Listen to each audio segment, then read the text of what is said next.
Welcome to a special episode of Marriage News Watch. I'm Matt Baum at the American Foundation for Equal Rights, and my guest is Daniel Wine, an organizer in Washington, D.C., who's working to get the Australian ad It's Time on American television. Daniel, thank you so much for joining us.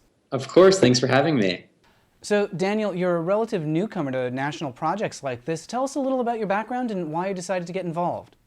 Sure. So I'm a sophomore at George Washington University in D.C., and I was back home for Thanksgiving break when I was just sitting on my couch and I came across this It's Time ad from Get Up Australia, and I was really just deeply moved by just so many facets of the ad. And I returned back to DC and I started to get a team together to see what we can do about getting this on TV. I was not the only person who was really moved by this ad. There were obviously millions and millions of people around the world and in the United States that felt very strongly about this ad, and put together a Facebook page, kind of wanted to see what support I could get. And in a matter of a few days and moving into a week, I had over 1,000 people.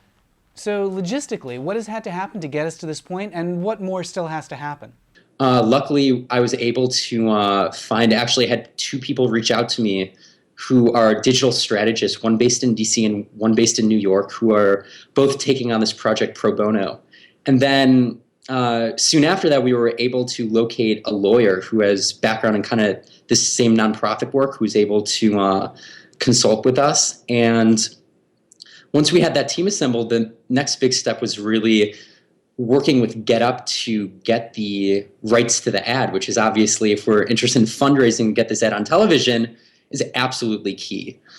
And it took a little longer than we expected, but actually this past week, after about 2 months of working with them and drawing up different legal agreements, we finally formalized the agreement, and we're officially in partnership with them to get this on television in the United States.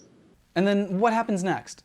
What comes next is we're trying to build as large of a coalition as possible with different organizations, different individuals that are interested in not just this ad, but really the message of the ad. We've already raised several $1,000s with very little promotion, and we're looking to have that number exponentially increase as we get the word out to more people. How can people help make that happen?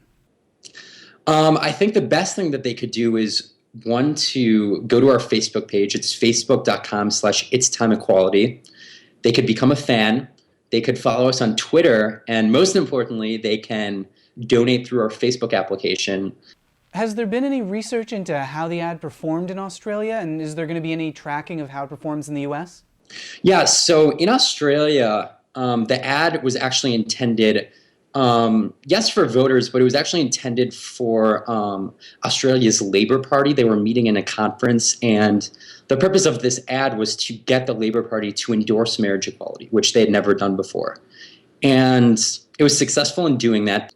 There's a think tank in DC called Third Way that conducted some very preliminary study, and they found that this ad tested very well in the United States. This ad emphasizes love and commitment over rights and benefits, which is something that they identified, and which is really one of the main differences between, I think, what a lot of straight couples think marriage equality is about and what a lot of gay couples and their advocates understand what it's really about. It's not just about legal protections, about legal benefits.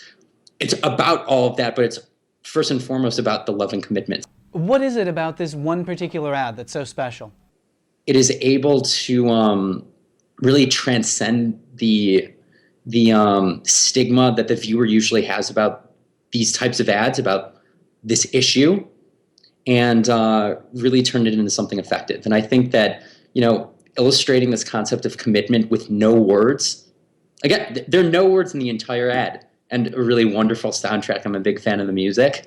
I think that that's really the reason it's been so successful, and that's really the reason I think that given the opportunity to play to a much larger audience in the United States beyond just YouTube, I think that it could definitely make a big impact. All right, give us that Facebook URL one more time. Sure, it's facebook.com/itstimeequality. Okay, I'm Matt Baum at the American Foundation for Equal Rights. Daniel Wine, thank you so much for joining us. Thank you so much.